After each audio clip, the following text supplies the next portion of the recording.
Welcome to Tiny Tales channel. The Happy Prince. Once upon a time, in a city filled with the tall towers and the beautiful streets, there stood a magnificent statue at the top of a tall column reaching toward the sky. This statue was called the Happy Prince. It was covered from head to toe in delicate gold leaf. Its eyes were made of bright green emeralds, and on the hilt of its sword sat a large, deep red ruby.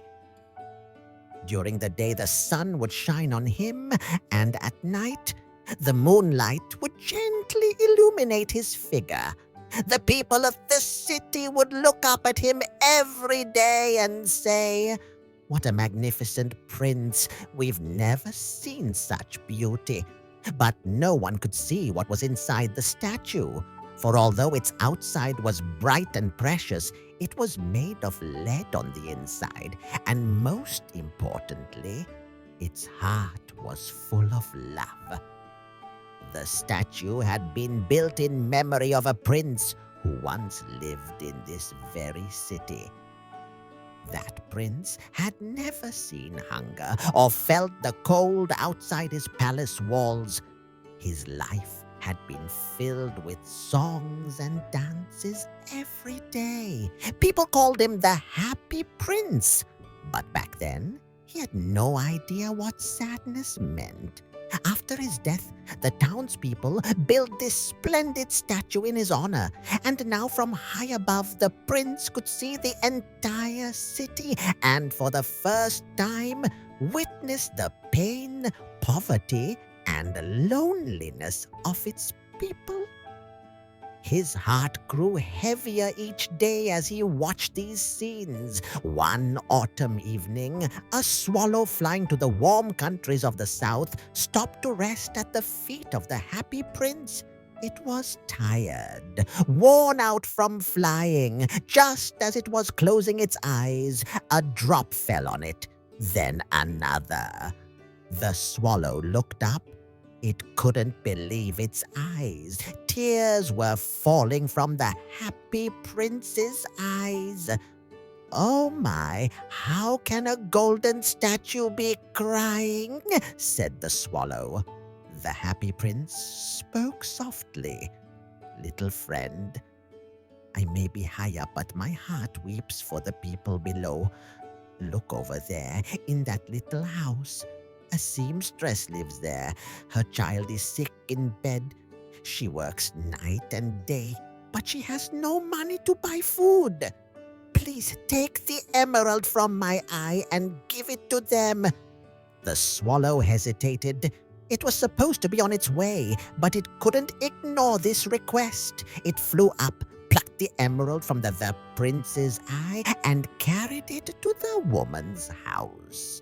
It slipped through the open window. It saw the mother's tired face and the feverish child. The swallow left the emerald under the pillow and flew back. The next day, the Happy Prince asked for another favor. There was a young man shivering in the cold. He had no shoes and his clothes were thin. The prince asked the swallow to give him the second emerald. The swallow paused. "But my prince, then you won't be able to see." The Happy Prince smiled. "I already close my eyes every night from the pain I see. I still want to help." And so the swallow gave away the second emerald too. Day by day, the Happy Prince gave away his golden leaves, his ruby, even the fine golden threads in his hair. He gave them all to the poor. The once shining statue had now become plain and gray, but in people's hearts, its value had only grown. The swallow had become too weak to fly south, but it didn't want to leave the Happy Prince alone. It stayed with him, told him stories, and at night tried to warm him with its wings. But winter came, snow began to fall. One morning the swallow had grown too cold to fly.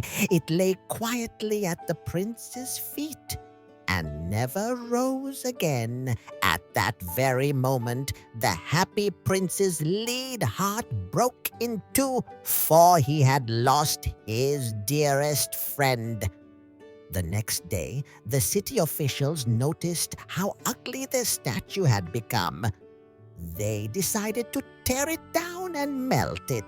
But the lead heart wouldn't melt, so they threw it away. No one noticed the little swallow lying next to it, but a heavenly angel was watching from above, and God said to the angel, "Bring me the two most precious things in the city." The angel went down and returned with these words. Here they are, the broken but loving heart of the happy prince and the faithful little swallow who helped him. God smiled and said, "You have chosen well.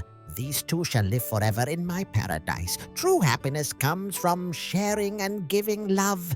Don't forget to subscribe to Tiny Tales.